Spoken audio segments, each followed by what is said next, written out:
हाय मेरे युवा साथियों, एक बार फिर से आप तमाम युवा शक्ति का कन्हैया सिंह का job oriented English teaching centre Grammarpur गांव में सुस्वागतम। दोस्तों, हर दिन की तरह अपने आज के पठन पाठन का सिलसिला शुरू करने से पहले पेश है एक शेर आप तमाम युवाओं की खिदमत में। जरा गौर फरमाएंगे। अपनी हौसलों के बल पर हम अपनी प्रतिभा दिखा देंगे। गौर फरमाएंगे। अपनी हौसलों के बल पर हम अपनी प्रतिभा दिखा देंगे। भले ही कोई मंच ना दे हमको, हम मंच अपना बना लेंगे। भले ही कोई मंच ना दे हमको, हम मंच अपना बना लेंगे।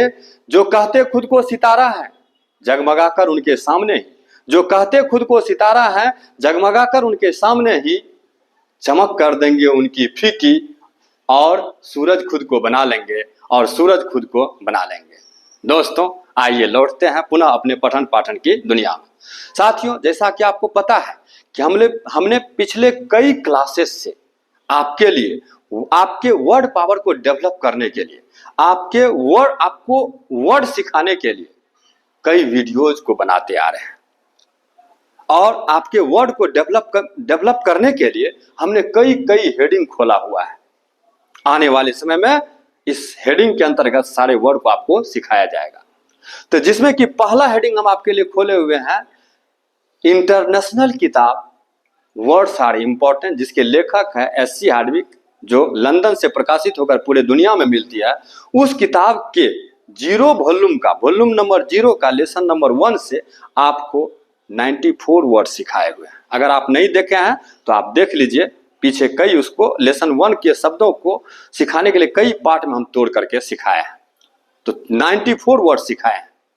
उसके बाद अगला आपके वर्ड को डेवलप करने के लिए एक और हेडिंग खोले। पहला हेडिंग हुआ वर्ड्स आर इंपॉर्टेंट, दूसरा हुआ डिस्टिंक्शन ऑफ वर्ड्स, ये हेडिंग पढ़ाया है। तीसरा कंफ्यूजिंग वर्ड्स, चौथा फ्रेज, और उसके बाद पांचवा हेडिंग पढ़ाए हुए हैं आपको कोटेशन, और छठा हेडिंग आपको पढ़ाने जा रहे हैं प्रोवर्ब्स। तो हम 6 हेडिंग लेकर के आपके वर्ड को डेवलप करने के लिए 6 हेडिंग लेके चल रहे हैं। एच.सी. हार्डविक का पहला हेडिंग, एस.सी. हार्डविक का वर्ड्स आर इंपॉर्टेंट नामक किताब। दूसरा डिस्टिंक्शन ऑफ वर्ड्स, तीसरा कंफ्यूजिंग वर्ड्स, चौथा फ्रेजेज, पांचवा कोटेशन, और छठा प्रोवर्ब्स। दोस्तों, आज का वर्ड पावर का हम लोगों का अंतिम क्लास है। इसके बाद हम वर्ड पावर को रोक करके चले जाएंगे ग्रामर की दुनिया में, और सबसे पहले ग्रामर का सिलेबस आपको बताएंगे, और हर चैप्टर को 1 बाय 1 सिखाएंगे। पहला चैप्टर स्टार्ट करेंगे तो जो चैप्टर खत्म होगा, उस चैप्टर समाप्त होने के तुरंत बाद 12th बोर्ड और 10th बोर्ड में पूछे गए सारे सवाल को हम आपसे बना करके दिखाएंगे चैप्टर को सिखाने के बाद। और इस तरह से वो ग्रामर का क्लास होगा, वो कल देख लेंगे। आज आइए हम आपके लिए आज वर्ड पावर का अंतिम क्लास लेकर के आए हैं। कल से ग्रामर पढ़ेंगे, और वो क्लास है प्रोवर्ब्स। क्या है क्लास का नाम? प्रोवर्ब्स। लिखा जाए PROVERBS। प्रोवर्ब्स को हिंदी में बोलते हैं कहावतें। क ह आकार, व त में एकार, अनुस्वार, कहावतें, या लो में ओकार, क में ओकार, क त संयुक्त, हर्षिकार, युआकार, अनुस्वार, लोकोक्तियां। प्रोवर्ब्स को हिंदी में क्या बोलते हैं? कहावतें या लोकोक्तियां। ये टॉपिक आपके लिए नया नहीं है। हम प्रोवर्ब्स का एपिसोड नंबर 1 आपको बता चुके हैं। अगर आप नहीं देखे हैं तो एपिसोड 1 जा करके देख लीजिए। और तब आज हम प्रोवर्ब का एपिसोड नंबर 2 आपके लिए लाए हैं। तो प्रोवर्ब होता क्या है, इसके बारे में पिछले वीडियोज में हम चर्चा कर चुके हैं, बता चुके हैं, फिर भी एक बार चर्चा कर दे रहे हैं। दोस्तों, पिछले वीडियो में बताए थे प्रोवर्ब के बारे में 3 बातें। प्रोवर्ब के बारे में 3 बातें बताए थे। पहला बात, प्रोवर्ब को हिंदी में हम लोग कहावत या लोकोक्ति के नाम से जानते हैं। पहला बात, प्रोवर्ब को हिंदी में हम लोग कहावतें या लोकोक्ति के नाम से जानते हैं।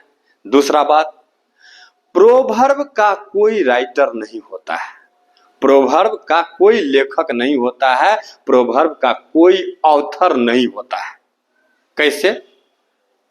तो अगर कोई पूछे कि बताओ जी, honesty is the best policy किसने लिखा है, तो जल्दी से जवाब मत दे दीजिएगा कि पंडित जवाहरलाल नेहरू। नहीं, honesty is the best policy Pandit Jawaharlal Nehru का लिखा हुआ नहीं है। ये honesty is the best policy ये उनका लिखा हुआ नहीं है। तब क्या है? तो भाषा के विशेषज्ञ लोग, भाषा के वैज्ञानिक लोग यही हम लोगों को कहते आ रहे हैं कि जब से धरती पर जीवन शुरू हुआ तब से हम लोग सुनते आ रहे हैं क्या? Honesty is the best policy. ये नहीं सुने कभी कि इसको लिखा कौन है, बस यही सुने हैं कि honesty is the best policy, ये ईमानदारी सबसे अच्छी नीति है। ये सुनते आ रहे हैं कब से? तो जब से इस धरती पर जीवन शुरू हुआ। हमने कहाँ सीखा honesty is the best policy? हमने अपने पिताजी से सीखा। मेरे पिताजी अपने पिताजी से सीखे, वो पिताजी अपने पिताजी पर पावर 50 दे दीजिए। यानी पिताजी के जमाने से चलती आ रही एक ये परंपरा बन गई है, ट्रेडिशन बन गई है। क्या? Honesty is the best policy. इसीलिए honesty is the best policy ये प्रोवर्ब है, और प्रोवर्ब का कोई लेखक नहीं होता है, प्रोवर्ब का कोई ऑथर नहीं होता है, प्रोवर्ब का कोई राइटर नहीं होता है, प्रोवर्ब का कोई लेखक नहीं होता है। बस जब से इस धरती पर जीवन शुरू हुआ तब से हम लोग सुनते आ रहे हैं honesty is the best policy. तो पहला बात हो गया, दूसरा बात हो गया, तीसरा बात, प्रोवर्ब हमेशा यूनिवर्सल ट्रूथ होते हैं। प्रोवर्ब हमेशा शाश्वत सत्य होते हैं। यूनिवर्सल ट्रूथ का मतलब हुआ जिसको पूरी दुनिया के लोग सही मानते हैं, पूरे सृष्टि के लोग सही मानते हैं। Honesty is the best policy पूरे दुनिया के लोग सही मानते हैं। रूस, Japan, France, America, India, Pakistan, Bhutan, सब लोग इनको सही मानते हैं। क्या? Honesty is the best policy. कैसे? तो यही कारण है कि आज लाख चोरी, डकैती, बेईमानी का समय आ गया, लेकिन रात में चोर भी चोरी करने के बाद दिन के उजाले में, सुबह के उजाले में क्या कहता है? Honesty is the best policy. क्यों? क्योंकि honesty is the best policy सच था, सच है और आगे भी सच रहेगा। जब तक सूरज चांद रहेगा तब तक honesty is the best policy सत्य रहेगा। ईमानदारी सबसे अच्छी नीति है, इसको कोई बदल नहीं सकता है, प्रोवर्ब को कोई बदल नहीं सकता है, छेड़छाड़ नहीं कर सकता है। कैसे? तो कोई भी व्यक्ति, किसी भी व्यक्ति को यह अधिकार नहीं है कि honesty is the best policy को चेंज करके बोल दे dishonesty is the best policy. नहीं, बेईमानी सबसे अच्छी नीति है, ये बोल ही नहीं सकता है कोई। सब जानता है honesty is the best policy. तो 3 बात प्रोवर्ब के बारे में हम आपको बताए, तीनों बात को समझा दिए। फिर से अब आइए हम लोग प्रोवर्ब की दुनिया में लौटते हैं। तो प्रोवर्ब हम आपको पहला दिए हुए थे, उसी को एक बार और दे देते हैं। 3 प्रोवर्ब देने वाले हैं एपिसोड 2 में 3। एपिसोड 1 में 1 प्रोवर्ब दिए थे, उसको अभी लिखेंगे, और 2 प्रोवर्ब अभी और देंगे। तो तीनों प्रोवर्ब का एक ही सेंस है, इसलिए तीनों को एक साथ आप अपने कॉपी में लिखिएगा, एक साथ रखिएगा। तीनों का मतलब एक ही है, सेंस एक ही है। तो आइए, पहला प्रोवर्ब हम आपको दिए थे, क्या?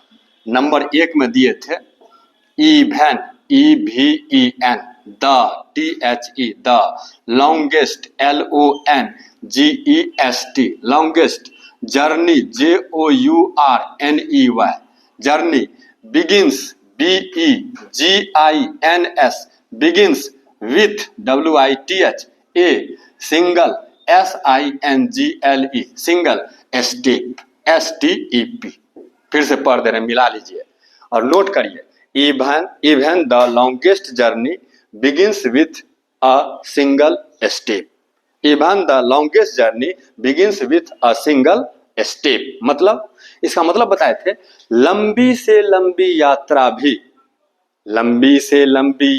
भी एक ही कदम से शुरू होती है। लंबी से लंबी यात्रा भी एक ही कदम से शुरू होती है।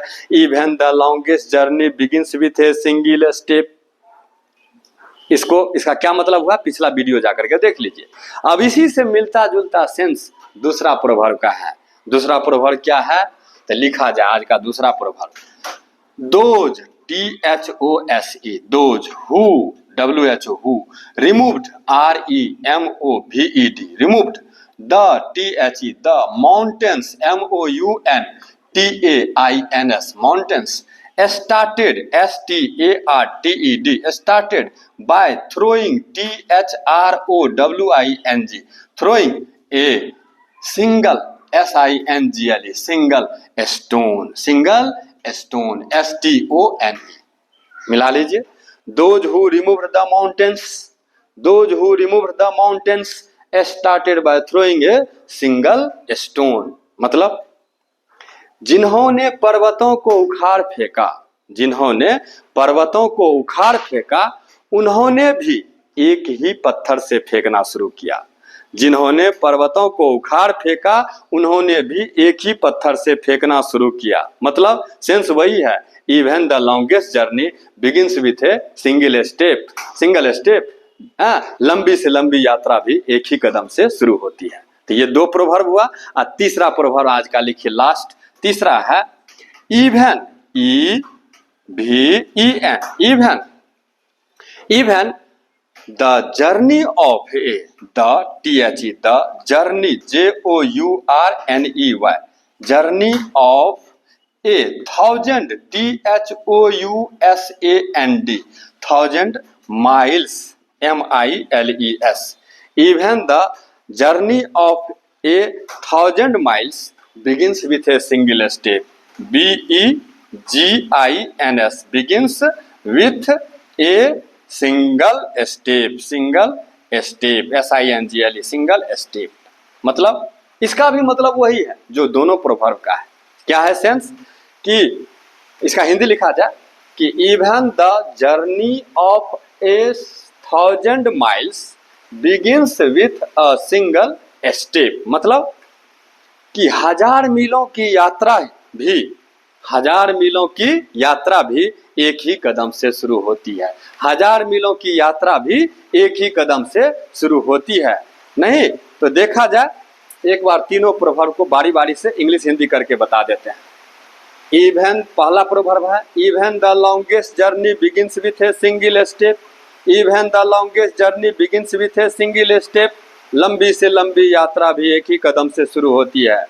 दूसरा प्रोवर्ब है इसी का सेंस लिए हुए कि those who removed the mountains started by throwing a single stone, those who removed the mountains started by throwing a single stone, मतलब जिन्होंने पर्वतों को उखाड़ फेंका उन्होंने भी एक ही पत्थर से फेंकना शुरू किया।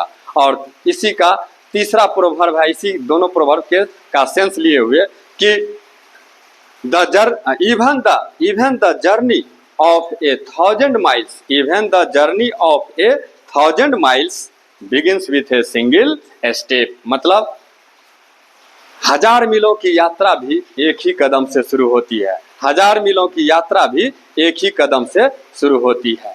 अब ये तीनों प्रोवर्ब का सारांश समझा रहे हैं, जरा सा सुनिए। तीनों प्रोवर्ब को प्लीज आप इसको एक जगह लिख लीजिएगा। ये तीनों प्रोवर्ब एक ही सेंस को बियर करते हैं, एक ही सेंस को रखते हैं और इसको पढ़ करके जीवन में आगे बढ़ने के लिए प्रतिदिन मेहनत करिए। दोस्तों इसका क्या मतलब हुआ तो सुनिए।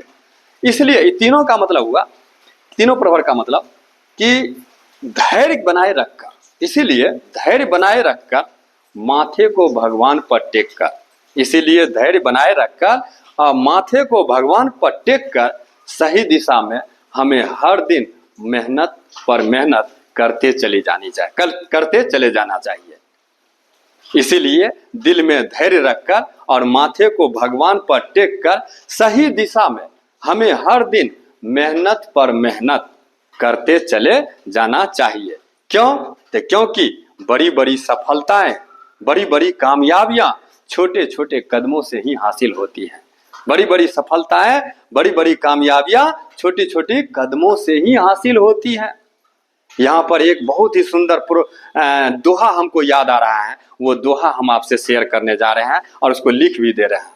पहले शेयर करते। दोहा है कारज धीरे होत है, कारज धीरे होत है काहे होत अधीर, कारज धीरे होत है काहे होत अधीर, समय पाए तरवर फल, समय पाए तरवर फरे, समय पर पाए तरवर फरे, कैतिक सींचो नीर, कैतिक सींचो नीर, कैतिक सींचो नीर। एक बार और से सुनिए।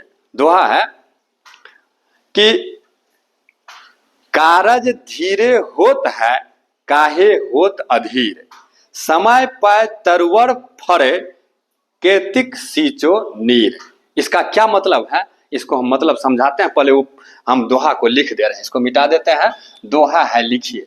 ये दोहा बहुत सुंदर दोहा है जो तीनों प्रवर्ब के मीनिंग को बयां कर रहा है। तीनों प्रवर्ब की मीनिंग को इंडिकेट करने की कोशिश कर रहा है, जिससे हम लोगों को सीख लेना चाहिए। तीनों proverb, even the longest journey begins with a single step, लंबी से लंबी यात्रा भी एक ही कदम से शुरू होती है। ये those who remove the mountains started by throwing a single stone, जिन्होंने पर्वतों को उखाड़ फेंका उन्होंने भी पर एक ही पत्थर से फेंकना शुरू किया। और तीसरा proverb, even the journey of a 1000 miles begins with a single step, मतलब 1000 मीलों की यात्रा भी एक ही कदम से शुरू होती है। दोस्तों, इसलिए हम बताएं कि धैर्य को बनाए रखकर और माथे को भगवान पर टेक कर सही दिशा में हमें मेहनत पे मेहनत करते चले जाना चाहिए, क्योंकि बड़ी बड़ी कामयाबियां, बड़ी बड़ी सफलताएं छोटे छोटे कदमों से ही हासिल किए जाते हैं, छोटे छोटे कदमों से ही हासिल किए जाते हैं। आइए वो दोहा इस पर बिल्कुल सटीक बैठता है, आज लिखते हैं। दोहा है, लिखिए, कारज, क्वाका रोज कारज। उसके बाद है कारज धीरे होत है, धौम दीर्घी का रोय का धीरे होत, होम हो का तो होत है, कारज धीरे होत है कौमा। उसके बाद है काहे होत अधीर, काहे, क्वाकर हे का होय का काहे, होत, हो करता होत, अधीर, और धौम दीर्घी का रो अधीर। अगला पंक्ति है, समय पै तरुवर फड़े, समय समोय, समय पर समय पै पोय पै, समय पै तरुवर, तो रद्रगु का वर, तरुवर, तो रद्रगु का वर, तरुवर फड़े, रोम एकार फड़े। केतिक, कौमा दे करके अगला पैराग्राफ में आइए। केतिक, कौम एकार तो महर्षिकार क, केतिक सींचो नीर, सोम दीर्घी का अनुस्वार चौका, सींचो नीर। नहीं, क्या बोला, कारज धीरे होत है, काहे होत अधीर, समय पै तरुवर फड़े, केतिक सींचो नीर। इसका क्या मतलब हुआ? इसका मतलब हुआ कि सारे काम सही समय आने पर ही पूरा होता है, सारे काम सही समय आने पर ही पूरा होता है। इसमें चिंता वाली कोई बात नहीं है दोस्तों, इसमें चिंता वाली कोई बात नहीं है, क्योंकि समय आने पर ही पेड़ भी फल देते हैं, समय आने पर ही पेड़ भी फल देते हैं। उतावलेपन में ज्यादा पानी देने से पेड़ तुरंत फल नहीं देने लग जाते हैं। उतावलेपन में ज्यादा पानी सुबह शाम देने से पेड़ तुरंत फल नहीं देने लग जाते हैं। इसलिए पेड़ लगाने के बाद धैर्य के साथ उसकी देखरेख करना चाहिए हमें। इसलिए पेड़ लगाने के बाद लक्ष्य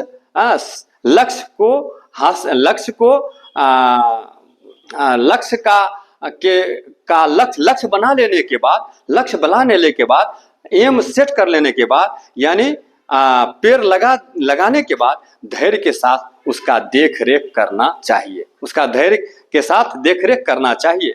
जल्दबाजी में ज्यादा पानी देने से पेड़ खराब भी हो सकता है।